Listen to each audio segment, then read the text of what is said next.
And what are the rights that our wives have upon us? Our wives also have certain rights upon us. What are they? They are exemplified by a particular verse in the Quran where Allah subhanahu wa ta'ala says in Surah An-Nisa, He says, وَعَاشِرُهُنَّ بِالْمَعْرُوفِ. In verse number 19, Surah An-Nisa, Allah subhanahu wa ta'ala says, and be with them in goodness and kindness. The first opinion about the scholar said that we have to generally provide for them in a very general basic sense. Whatever they need in a very general basic sense, without any specific criteria of what we should provide for them. This is the most simplest of opinions. Opinion number 2 says that we should provide for them only when they are satisfying our physical desires. Is that it is obligatory on the husband to provide for the wife as long as the wife is sexually gratifying the husband and providing for his needs. Okay? And when the wife is not doing so, meaning when the wife is being disobedient to the husband, then that is not an obligation upon the husband to provide for the wife.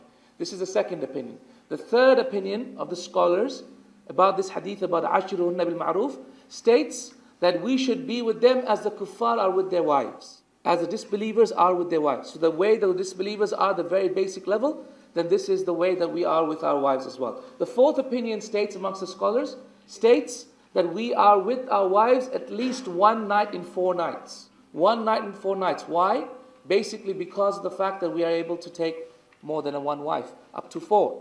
The fifth opinion, which is the strongest opinion, and inshallah is the right opinion, bi'idhnillah, and Allah subhanahu wa ta'ala knows best, is that Allah subhanahu wa ta'ala, if He did not put any qaid, any definition, any limitation to something, then we go back to the customs of the people to define that limit. Right? Does that make sense? So therefore, al-'ada muhakkama, as we say in Arabic. The 'ada or the customs of the people will decide the limits in something where the Sharia has not defined limits. So therefore, the way we are meant to be with our wives is defined by how our customs say.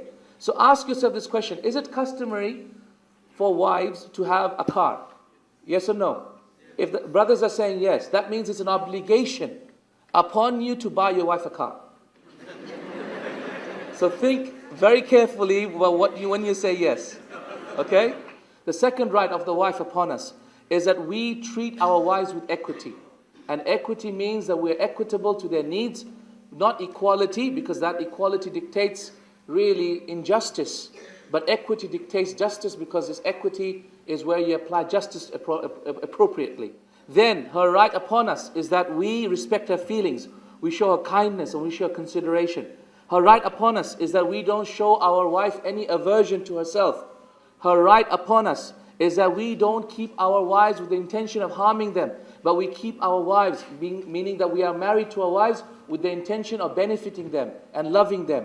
Her right upon us is that we allow her to demand freedom from our marriage if she cannot bear us anymore, or if she doesn't want to stay within our marriage anymore.